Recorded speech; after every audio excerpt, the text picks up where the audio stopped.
So we're now going to start part 2 of this video because it was just getting a bit too long. There's so much information here. So in case you didn't catch the first video, I'm at the absolutely stunning Brackenborough Hall, which is just outside of Louth in Lincolnshire. Paul and Flora run this operation. They've got holiday cottages, so you can come and stay here. Check out the Farm Stay website, and they also have their own website, and I'll put in the links below. Yeah, it's absolutely stunning. So we're going to head back to carry on chatting with Paul about the farming operation here. And if you missed out, there is part 1 of this video. Just take a look on our YouTube. Cheers.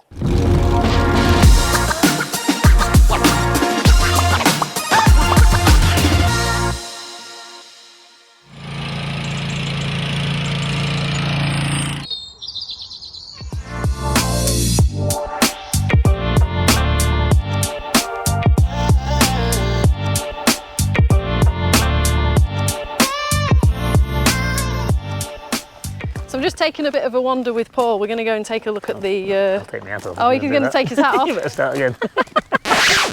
Just taking a bit of a wander with Paul. We're going to take a look at his farmyard and go and have a look at some crops, I think, aren't we? Yep, we'll have a bit of a wander. What you want to So see I was here a bit earlier in the year, and the cattle were still in then, but they're all out now.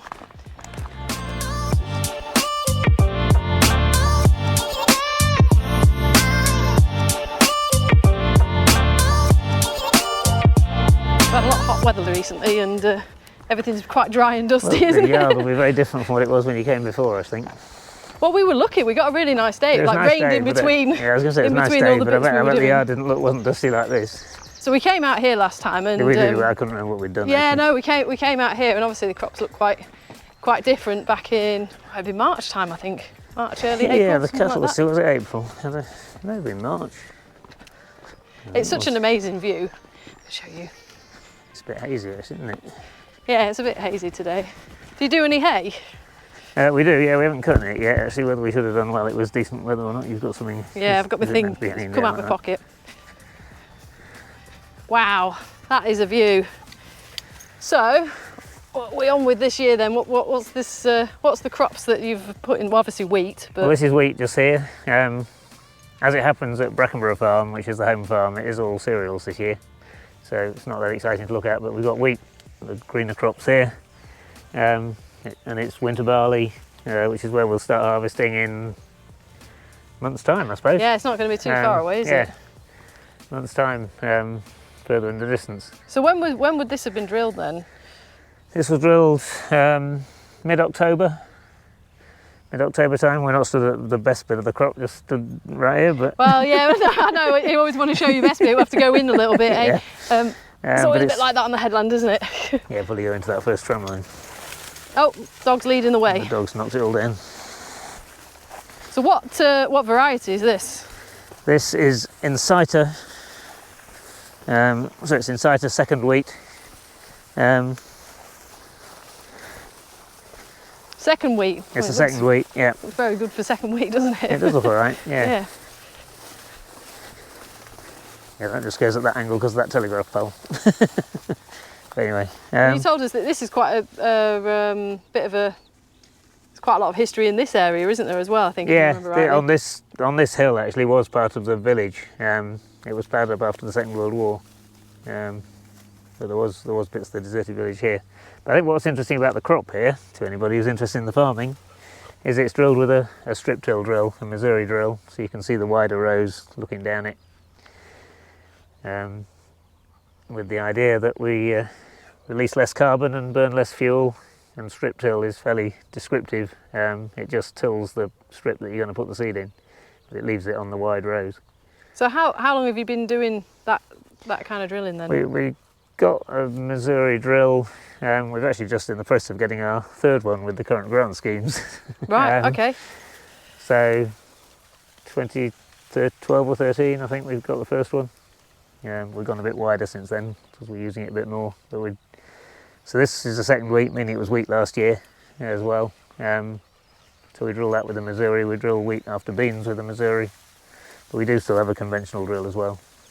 Just in case. So have you gone straight in then, or has there been any cultivation on this? Yeah, no, this was straight into the stubble. We baled the straw, I think, from memory, and then and just drilled this wheat straight into the previous wheat stubble.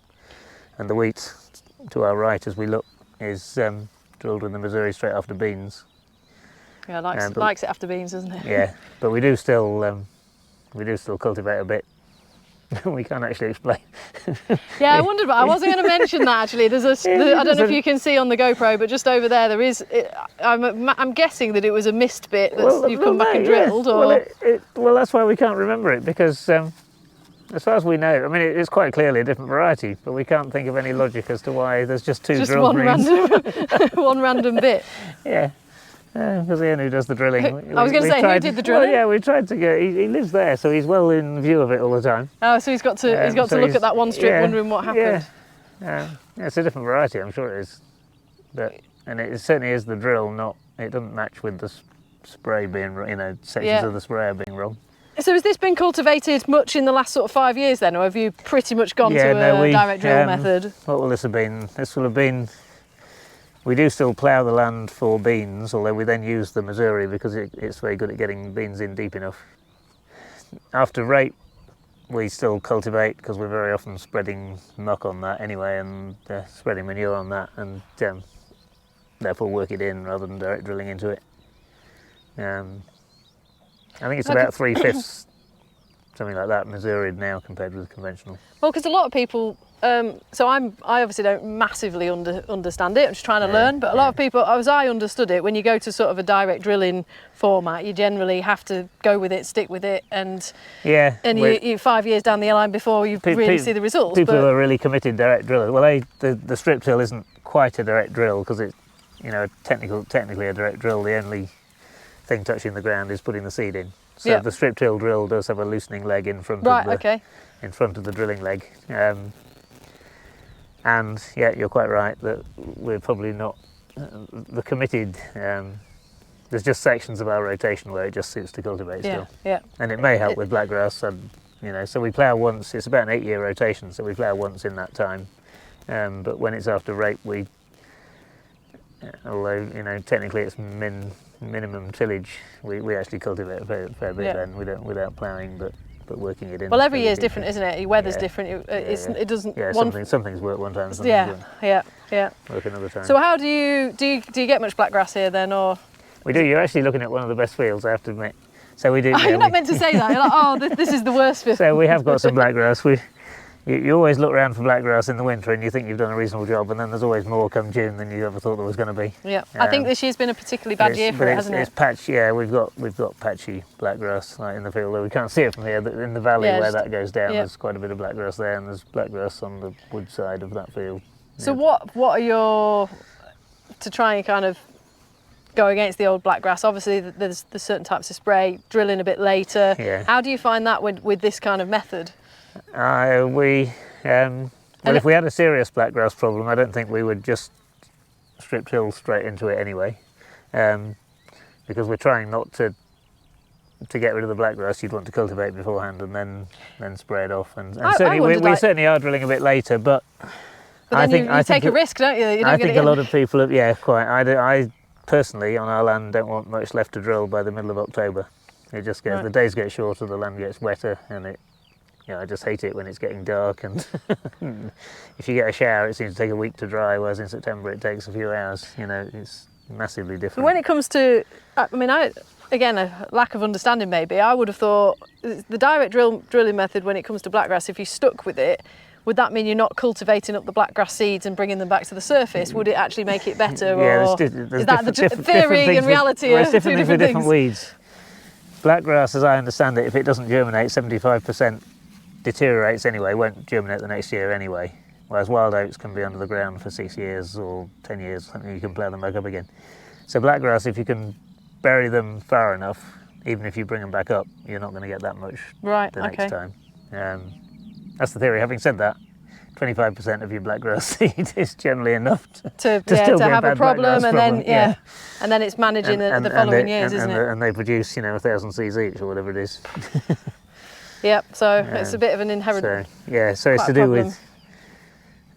We drill a bit later than we used to, but I don't want to take that too far because I think you can end up with a worse crop you know, even if you get less And you end up with blackgrass. the situation, I mean, we've had it a few times where we've tried to drill later and then we've literally just not got it in because it's rained and then not stopped raining. Yeah, no, that's right. But also, even if you get it in, then if you don't get it in so well, well, you risk if breaking the seed. the crop is poor, but also it's also not competitive, and actually I think you end up with more blackgrass But going in badly in November than well in October. sounds a bit like a no-win situation. Yeah, well, it is with blackgrass. That's why we've all got blackgrass. Yeah. But well, when you're looking across here, there's no blackgrass. There's just a funny little strip over there that nobody really. We're not going to talk about that. Can't explain. So when do you think this will be ready then? I don't think we're down this east coast. We've had it cold for quite a long time, so the sun only really came out about a week ago. Maybe it's a fortnight ago now, but all the wind has been off the North Sea this spring and early summer.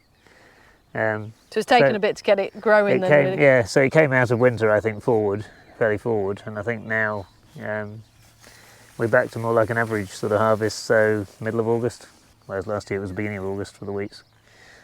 Well, there we go. Wheat's looking pretty good. Pretty good. We haven't talked about the environmental schemes that we have on the farm. Yeah, well, we can should we take a little wander? Do you want to get across there? Wander, Probably yeah. go We're going to take a little bit of wander.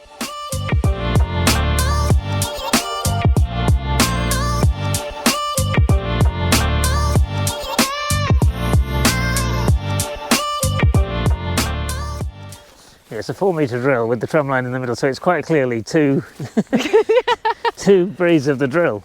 And it's not even as though... Have you droned lots of different varieties then, or...? There are different varieties, and I think we finished drilling in, because the second wheats are drilled after the first wheats, I think this is where we finished. And so it's quite possible, and with GPS nowadays, you know, he could have gone to the end of the field and worked back and just thought he'll finish. Because I said to him, because these are about the last 2 rows that come out to the top of the field, and I thought he might have thought to himself, once I've filled up, I'll do that and work back. Yeah. And then if you run out at the end, you might well put another variety in it.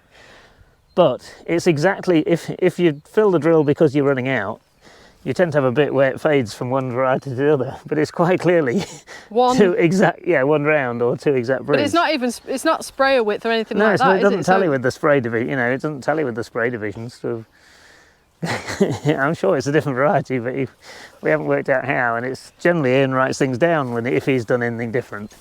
It's grown, so it doesn't really matter. Yeah. It's just put a stripe in your field. Yeah.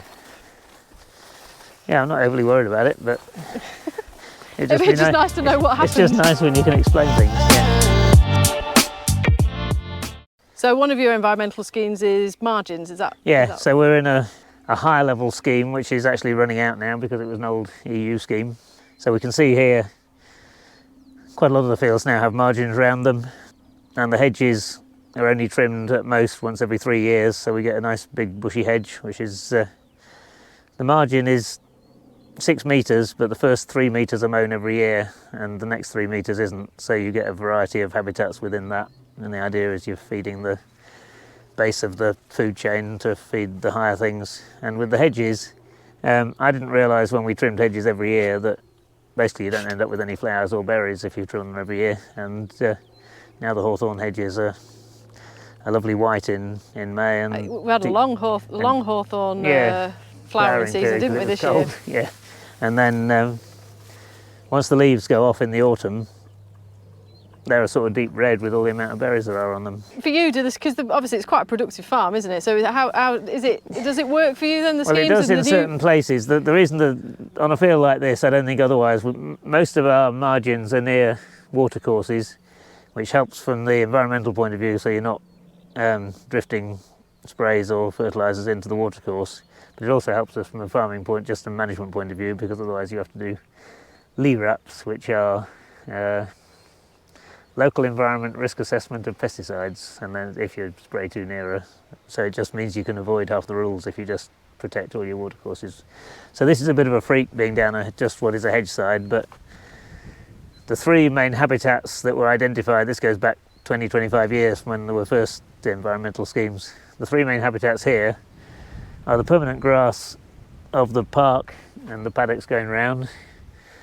We have a bit on the northern side, it's a stream, the beck as we call it, all the way along with those trees on that far side. And the woodland, and the idea was some corridors are created.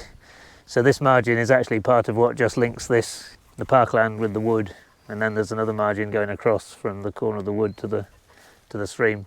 Other than that, our margins are actually just where there's watercourses. It just makes life simpler.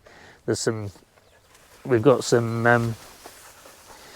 not immediately around here, but we've got some pollen and nectar mixes and wild bird seeds in just awkward corners of fields, just to sort of square them up and get paid a bit for the environmental work benefit. So it's like taking bits that aren't that productive and doing something with it. Yeah. There's a couple of fields that both next to each other come to a narrow point at the corner, and we've just squared it off and therefore put some pollen and nectar mix there. And the other bits, this goes right back to when set-aside was on the go in the 1990s, 80s, 90s, where it runs down to the stream that I say is the boundary on that side of the farm. It's north facing, it's down against the trees, and my memory of when I was younger, we were always waiting for that bit of the field to be dry when the rest of the field you could have drilled. And so when we then took the bit just near the trees out, the bit that was always going to be wet, and we've kept it out really, just to make life. And it also the beck winds, and we've just made it straight to make it easier. Yeah, makes sense, doesn't it? Yeah. What do you think of the new schemes coming in then, Elms and? I have to admit I haven't studied the new things that were all announced this week, but we are, because our higher level scheme is running out, we are just about to go into some sort of scheme, but it's too soon for me to work out whether we'd be better off in the new ones they've announced or the countryside stewardship that's been on the go for a few years. So now, obviously your son is quite involved, and I guess he's involved in the discussions of this as well, isn't he? Yeah, he is. Yeah. Perhaps has a different take on different things to do with the farm. Yeah, he's well, we're thinking. He's questioned, as he's just written in the Farmers Weekly this week. Questioned. Yeah, Chris he's a writer, isn't he? He writes in the Farmers Weekly. Every few. I think it's about every 5 or 6 weeks he does a comment article in the Farmers Weekly. So he's written this time about questioning diversification altogether, which includes the whole reason we're doing this video, and whether diluting your sort of management time into other diversification projects is a benefit, or whether it just might drag the rest of the farm down altogether. It's a difficult one, isn't it? Because we're all being kind of encouraged to do diversification, but it does, if there's only a small workforce, it does divert attention, and we'd like to concentrate on the farming, but you also look at the financial side of things, and it looks pretty good when it comes to some of your diversifications. But but are we losing out somewhere because we're putting so much energy into that? It's the management time that is always more. I think everybody who's diversified more than you can expect. Finds that they spend longer on their diversification than they thought they were going to do. Yeah. Or if they do it properly. Well, it's good that you've got another set of eyes and ears. And and he's been working in New Zealand, and where there's very little diversification, and they farm, and we all respect them as being some of the best farmers around. Yeah. And they're very commercial about it. So. Some new ideas coming forward. So do you butt heads a little bit, or are you generally pretty... We discuss things. I thought it was going to save time with him being here, but we end up, instead of me just making a decision, we just spend hours discussing things instead, which is good, really. Yeah, I think it's sometimes good to be challenged on what you think is right, but it's not always so easy. It's not easy for being you, as you probably know, you were that next generation at some point. Yeah, I was last time around. And maybe thinking that things should be done a bit differently, but one day he'll have the reins and it'll be straightforward. So so that's. I mean, we've covered the scheme side of things. I think there's a lot of question marks over elms and what it's actually going to mean for people, whether it's going to be worthwhile, especially farmers where you've got mostly arable farm that's very productive. I'm not sure all of it really makes sense. What it certainly won't do is replace the basic BPS, payment scheme that we've had in the past. And that goes into a whole political conversation about where all the money that they said was going to be available is going. But even if we keep the same amount of money, BPS, as long as you stuck to the rules, you got it. This, you're going to either have to take land out of production, or you're going to have to actually do, all they're doing now is paying us for different work. Yeah. Whereas before it was on top of the production. And then that goes back to now what wheat prices are doing and the value of what we feel the value should be of your produce. And it used to be topped up, so it would make it worthwhile. And now especially with fertiliser, I'm not going to ask you how much you paid for your fertiliser this year, but I'm sure it was a lot more than what it was last year. So it certainly was. Right, well, we're going to have another little wander. Are we going to look at what we're going to look at next? And then logically, probably we get back in the pickup and go and find the cows. Yeah, we're going to go and look at some cows. That's the next thing. Yeah, we have. So so we heat the Brackenborough Hall and the coach house accommodation and one of the cottages with a wood chip boiler.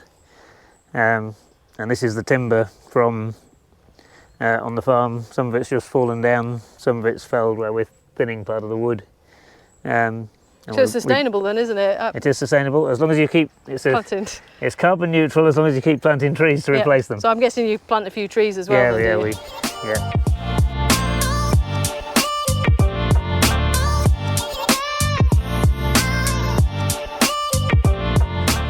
Is this a machinery graveyard or is this? Well, some of those are you. That's a mould. Well, the rolls we've got a bigger set of rolls. Well, we do use the press.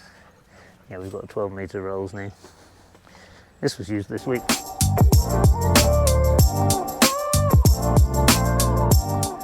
But yeah, this bit of land is a bit like we used to cultivate up to the side of the trees, and it was always wet under the trees. So it's an extended garden now. Extended garden and machinery. It's hard, isn't it, taking land out of production? But sometimes if you're getting stuck, it's not. It's just not worth the effort, is it? It's just convenience.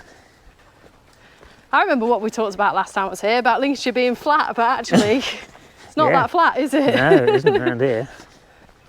So we have actually got a bit of a load of wheat that went this morning actually, and I thought that might be something for you to film, but the lorry came at it came too early. So what you do? There is wheat in that far side, so I don't know whether you want a picture of some actual. We can, yeah. Product. What actual wheat looks like. Yeah.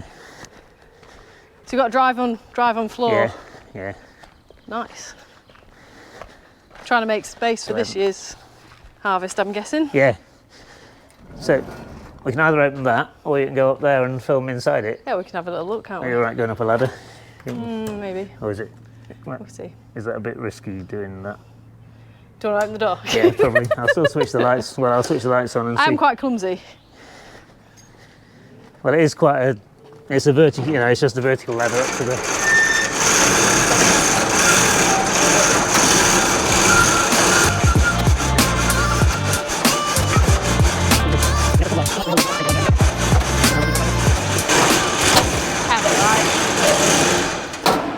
Is that enough? Yeah, I think so, yeah. It will gradually get lighter with those lights, but we've got to save electricity. Yeah. Well, this is lovely, isn't it? Nice drive on floor, easy to tip into. Yeah. So is that's all that's left then now? That's all of last harvest, yeah. Oh yeah, we sold 2 more loads to go on Monday and Tuesday. There will be a bit left. There's probably 3 loads there, I think. You never quite know till you get to the end. So wait, if this year you've got barley, wheat and rape, is that right? And beans. You've got beans as well. So how do you separate them all? You've got some other sheds? We've got other, all the sheds. There are some. We've got some little old bins that are from. So that's the old type of stuff with 8 augers, with a pit and augers and elevators. There's 2 sides to this. The big shed there, which. Cats here as well. Everyone's come to see us today. That shed, although it's mostly now, if we looked in it, is a machinery shed. In harvest time, it's only a flat. It's only a flat floor. This is the only drying we've got. Yeah. Well, you hopefully don't need to be blowing any air through it. Well, yeah. Last year that was true, but actually we generally put stuff in here and then move it, just because you generally regret it if you haven't aerated it a bit to cool it down or something. Yeah. Do you have a grain dryer as well on top of this then? No, we haven't. We sort of rely on this, so we hope to. Whether we'll sometime get caught out, I don't know. Well, we've been quite lucky, touch wood, but I don't want to say that. Yeah. For the last 2 years, but it's very costly to. Nobody wants to be cutting it wet, do they? Because it's so costly to. Yeah. What's it powered with then? Is it diesel? It's electric. It's electric. The fans are. Electric. Electric fans, and then the heat is gas. Right. Now, luckily, last year we didn't have to buy any. No. Well, that's what you hope for. But that's isn't what it? they've just delivered now, because we thought, well, we better get stocked up. Well, I think gas prices have dropped a little bit. Yeah, they've certainly dropped from last year, and I read that delivery can be a problem. So I thought, well, we might as well better get it in, because if we suddenly find if the barley needs drying, we have to get it harvested and moved before we can start any wheat.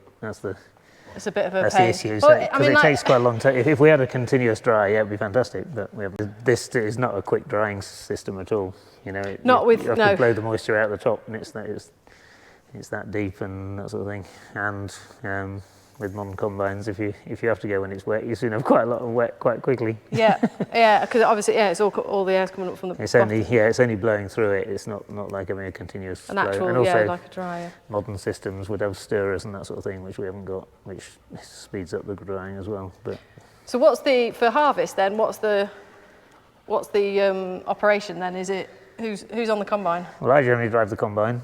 Best job. Chris obviously hasn't been here for a few years, but I think he'll probably want to at least corn cart, if not chuck me off the combine from time to time. You might get a bit of a rest. Yeah, that's right. And then Ian is our main man on the farm, who, like we were saying, he did the drilling, and so they'll be doing the backup cultivations and baling and whatever. So I guess if you're growing rape next year, you'll be pretty much harvesting straight into cultivating for rape then? The barley will go straight into rape, and probably quite early because of it seems if you drill when conventionally we've drilled rape at the end of August is when it gets completely murdered by flea beetle. I think you either have to get it in early. So we're going to talk about that. Like, how successful has the rape been over the last few years for you? And did you slow down a little bit on the growing of it, or have you just kind of? We've got the same acreage. This year has probably been the worst actually. We've got some rape crops, but we've drilled them twice, or some of them twice. So some of the early drilling was all right.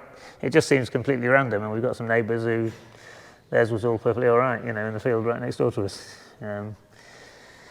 Yeah, it's a big problem. So for those of you that don't know, the seed dressing, which was a neonicotinoid seed dressing, was banned a couple of years ago, wasn't it? Yeah, and it's a while ago now. Yeah, but everybody's been struggling a little bit, haven't they? Since it is more than that though, because we sometimes used to drill untreated, our own saved untreated seed, and it wasn't okay. A problem. But then it was managed everywhere else, wasn't it? Yeah. So the flea beetles the flea beetles come from somewhere. It lives in the larvae kind of lives in the stem of it, doesn't it? It's once you've got it, it's quite difficult to manage right, it. If your plant gets away okay, but it just depends on the weather a lot of the time. Is that right? Yeah, I think they've tried to do lots of analysis of why it works and why it doesn't work, and whether you get a crop and whether you don't get a crop, and there seems very little in common, except that it seems that what we used to think was the prime time to drill rape, about the last week of August, seems nearly the worst time. There seems to just be a hatch of flea beetle at that time or something. I don't know. And whether that's only dependent on the weather, whether that hatch will happen at a different time if the weather's different. So the flea beetle basically comes out at night mostly, doesn't it? And eats holes through the. It's only the seedling as it's come through, isn't it? It eats the seedling. And kills the plant. And kills the plant.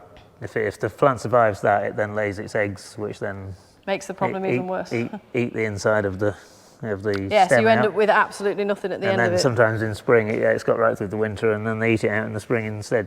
And then there's nothing left then. And it's an expensive crop to grow, so if you're going for it, it's a bit of a risk, isn't it? But you can profit from it if you get a good crop from it. It's a very useful break crop if you can get it, because it's harvested early, it fits in with a wheat rotation. I don't know what we'd do without it, to be honest. Anyway. The challenges of oilseed rape. And it's always new. You never know. You think you've done it right. What about companion? Because there's been a lot of science around companion cropping and cover cropping, but there's also a lot of manpower to try and do that as well, isn't there? Yeah. Up till this year, my thinking was, if you're going to sow a companion crop, why not just sow twice as much rape? Then if one plant survives out of the two, then what I have learnt recently is that some people have tried sowing. Apparently, the hybrid varieties have a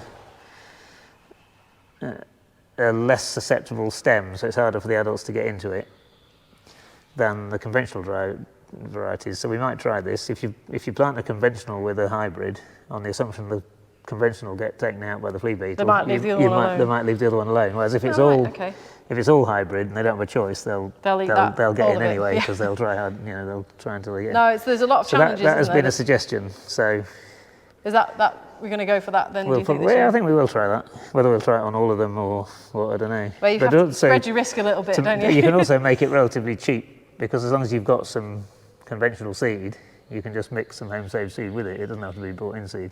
Yeah. And yet you should end up then with a hybrid crop. Well, good luck with that. And we're going to take a quick look at the rape at some point, aren't we? And like you said, it's okay this year, but not as good as you'd like it to be. So we're going to look at some cows next, Yeah, is that right? Yeah. Got a lot going on, Paul.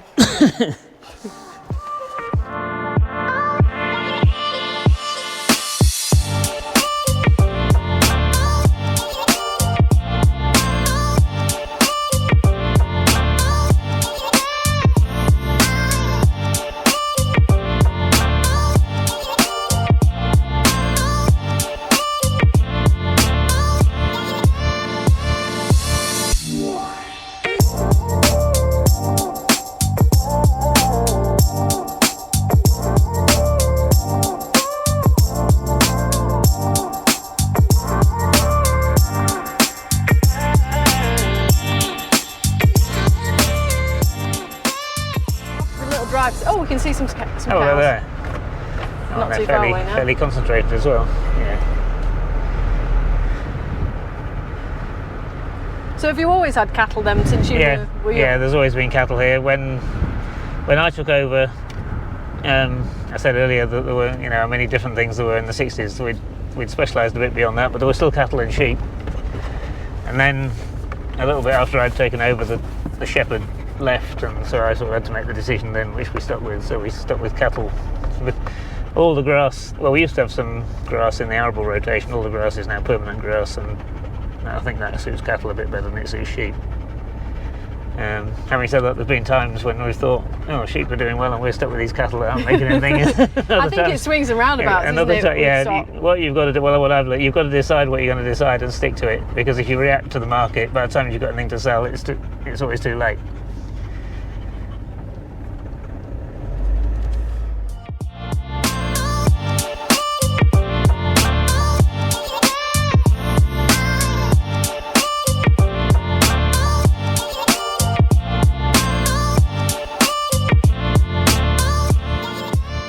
So it looks like the cows have actually come to see us, which is really nice, isn't it?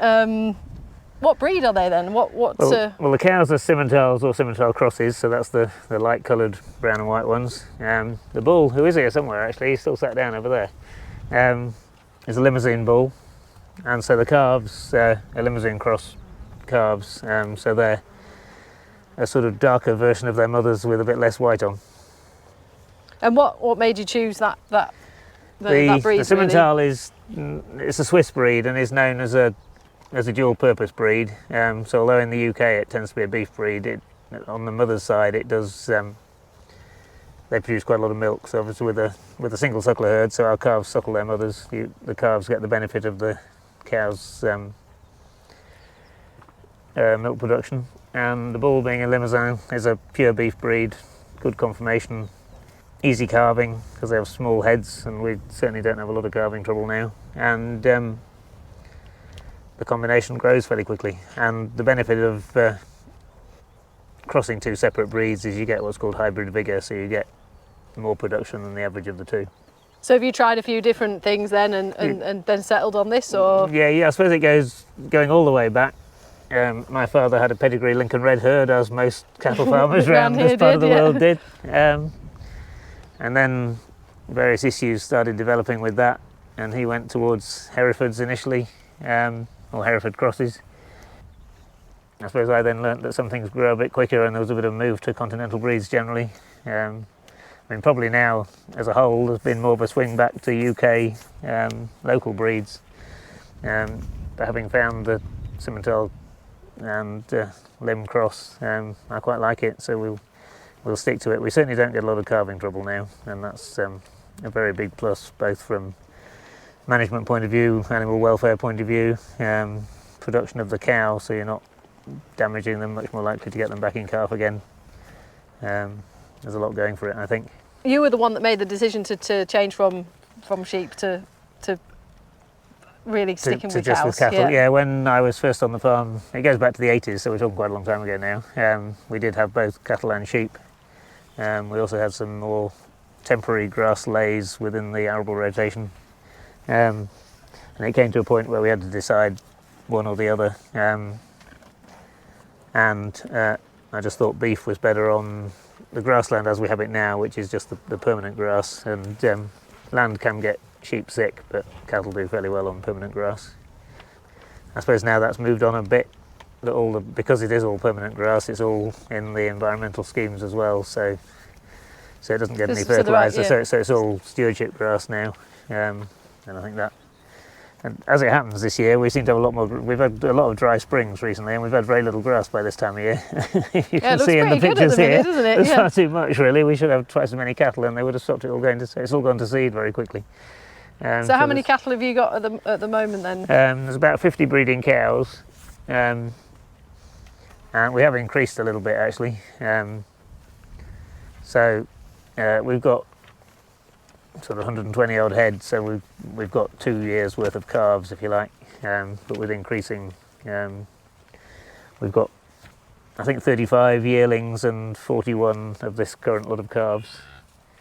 The yearlings are in the paddocks at the back, so this is just the mothers and their calves. So these are the ones we saw earlier in the year. Obviously we did a bit of filming with you earlier in the year, and they were inside. So you were carving sort of, I think it was... We carved January to April, Well, we were still carving then. I think there were still some You were. We had some real diddy ones, but they've definitely grown up, haven't they? I think they've got bored with us now. They've lost interest. I know absolutely literally nothing really about the industry when it comes to this side of things. Is it good at the minute, or is it? The price of beef is certainly higher than it's been. Well, it's at record levels for this time of year. I think it's just gone off a little bit because in the midsummer more beef starts getting fattened off grass. But in the last year it has been higher, but it's needed to be higher because every input, whether that's the cost of growing grass with fertiliser and then machinery to make hay or silage, and or the grain that you know if you finish them on grain, that's been more expensive a year ago. It's gone back a good lot now, but it needed to rebalance, and so at the moment it's not so it's reasonable, I think. So what do you feed them in the winter? Do you grow silage or anything? We produce a little bit of hay. Their main filler is actually straw as a byproduct of our arable rotation, and then we top that up with a bit of cereal mix. Beans to add protein is in the mix, and then it's a wheat, barley, and some nuts in to add protein and minerals. I mean, they look pretty happy out here, don't they? I mean, they've got a really. It's also beautiful next to the hall to have all your cattle in open kind of parkland, isn't it? Yeah, I mean, this is one idea actually. When we were talking about Chris, our son, coming home in New Zealand, they do what they call mob grazing, which is much more electric fencing and letting them graze one area and then always giving them fresh grass all the time. We've been very traditional and used a system called set stocking. So basically, they're just in the park all year. They have access to the winter housing area, so actually they can feed straw. Normally, if there wasn't as much grass as this, there'd be some days when they're getting hungry because later on in the year the grass will start running out and they'll just go in and fill up on straw. That is another thing that's, apart from the fact they're in front of the house, being in this parkland, they're also in front of the winter housing, so we can actually feed them if we need to. They'll just go in if they're hungry. And also now, sunny days, a few years ago, they used to all crowd shelter under the trees. They now just go inside, which seems far more sensible. Yeah.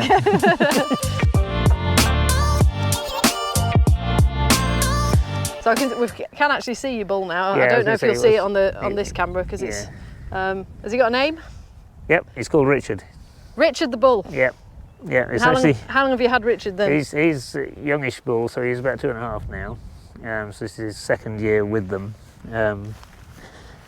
We have an older bull as well who is probably in a sort of retirement phase, so we've had a switch over, and probably from next year we'll just keep Richard.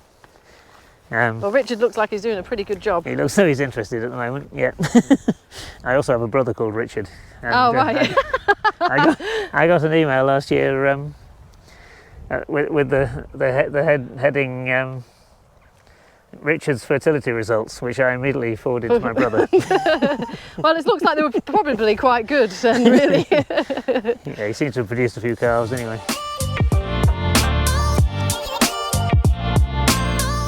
Another question: where do you sell them? Where do you sell your beef? So we actually sell these the offspring at nearly 2 years old to Morrison's. So they go out through Morrison's. Morrison's have an abattoir in Lincolnshire, so it is Lincolnshire beef that's never gone out of Lincolnshire. And they do sell them, I think, through their Lincolnshire stores. as Lincolnshire beef. It's harder work to persuade them to pay us a premium for that, but they were calling it Lincolnshire beef. Whether they're still doing that or not, I'm not sure. But, oh, that's good to know. They're not going they're millions of miles away. Yeah, they're not travelling far. So next time I'm looking in Morrison's, it could be some of your beef. Yeah. Hi. And is your son quite interested in continuing the? Yeah, I think we'll keep the cattle. I mean, partly this, with the deserted village on here, it's a scheduled ancient monument. So anyway. You can't farm it with anything else. No. And I think the way farming's going and the way we're learning about soil management, the muck is very valuable. A lot of it's making sense. We don't get enough muck for the amount of arable land we've got, really. Richard doing a bit of flirting over there? Yeah, he looks like it, doesn't he? Yeah. Get that on camera. Hey there, lady. Yeah, no, we don't show them. Although going back, again, I started off by saying my father had a pedigree Lincoln Red herd, and then I think everybody who had some pedigree would do a bit of showing. Yeah, yeah. It's quite difficult. I think even some pedigree breeders who are high health herd status, it's quite a problem to keep that and go to mix up with everybody else's cattle at shows. Well, that brings me on to the next topic, which of course is bovine TB, because you did talk about the fact that you've got a lot of badgers in the area. Yeah. How do you manage that? And obviously it's such an issue for anybody that's farming cows. It is a big issue, and we actually have a badger set within within the park here. Lincolnshire is a 4-year testing area, which means it's the least risk, but actually there have been some cases in the Louth area, and we are currently within what they call a radial testing area, because somewhere within 3 kilometres of us there's been a positive test. So we've had one test in the spring, we have another test in the autumn, and then another test a year after that, and if those are all clear, then we can go back to 4-year testing again. It's really stressful, isn't it? And it's been a lot more documented probably in the last 12-18 months, and I think Jeremy Clarkson has done a good job of really highlighting what it means for farmers. And while I don't think necessarily just culling all the badgers, you might tell me different, is the answer, it's a real serious problem for a lot of farms, and it's kind of ended a lot of farms, hasn't it? Yeah, it certainly has. I think what's known is that badgers spread it low. Once it's in an area, badgers are more liable to spread it than cattle because they get all snotty around the nose. This is what I'm told. I don't know the science of it well enough. But so badgers spread it locally, but badgers aren't going to spread it from one end of the country to the other. That's cattle moving. We just have to be honest about that. But having said that, we haven't yet ever had a positive test. Touch wood up for you. And we do have badgers, and probably the best thing we can do is that nearly proves that our badgers are clear of TB. So probably the worst thing we could do actually is cull all our badgers. Because then other badgers will come into the area. Because things will move. So that the more you can keep badgers to stay where they are, if you haven't got a problem, the better. And also the testing processes, there's a lot of questions about whether that's actually that reliable. It's not 100%, but that's with movement. There's areas where if you're in a high risk area, you have to pre-movement test and post-movement test. We're basically lucky that in Lincolnshire we're not a high risk area, and therefore so far, as I said, we haven't had one, but it's only luck, and it's and whenever you hear of one locally, it's feel a bit nervous about it. But for the grace of God, really, because there's very little you can do about it. Well, thanks for taking me for a look around the cows. It was nice to see them earlier in the year, but it's definitely nice to see them out here. I mean, it's beautiful, and you can see the hall in the background there. We've heard Chris has been up and down a little bit, hasn't he? I thought he might have come over here and hasn't come to see us, but it's really interesting, really interesting. So I think it's time for a cup of tea. What's happening or not, I don't know, but if kids want a bit of a fair ride, then you can drive across here fairly quickly. Oh, you got a hare as well. there's a deeper one eventually, so just walk a bit.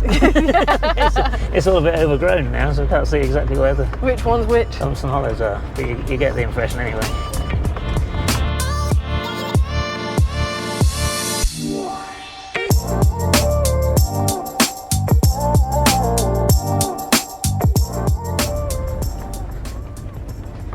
Now then.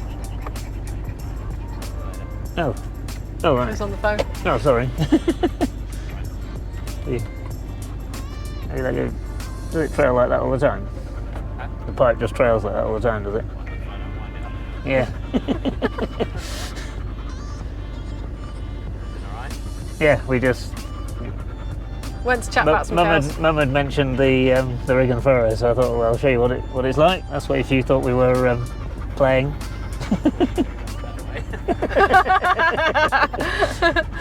Yeah. Oh, you might have some cows coming to see you.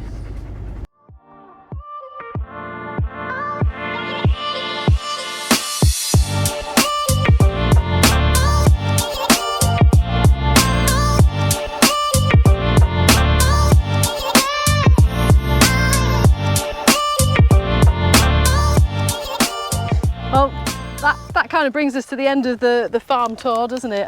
Thank you very much for showing me around and showing me the cattle and everything. It's been great, especially as I only grew up just down the road from here. Yeah, really interesting, really interesting, and good luck with your harvest this year. Thank you very much. We'll be into it fairly soon. It won't be long away, will it? I hope it goes nice and smoothly. And we get some dry weather and some sunshine. So if you fancy a stay at Brackenborough Hall, definitely recommend it. It's an absolutely beautiful location. You can find it on the Farmstay website, which is farmstay.co.uk. And you guys have got your own website as well, haven't you? Our own website is brackenboroughhall.com. It's definitely a lovely spot. It's Louth in Lincolnshire. And I'm sure Paul and Flora will be looking forward to you coming and having a look at their farm. We certainly will. Cheers, Paul. Thank you very much. We'll go and get that nice cup of tea now. Yeah. Wait, I think we'll be bit of lunch. Proper lunch, yeah. Sounds good to me. So we're heading back now. I'm going to go and get a cup of tea, a bit of lunch, which I'm looking forward to, with Poppy, who's been with us for most of the trip, haven't you, love? Yeah, if you like this video, make sure you like and subscribe. I'm hoping to do a few more in the future. And yeah, it's been really good to come out here and take a look behind the scenes of another farm, especially one in Lincolnshire and not far from where I grew up. So thanks for watching, guys.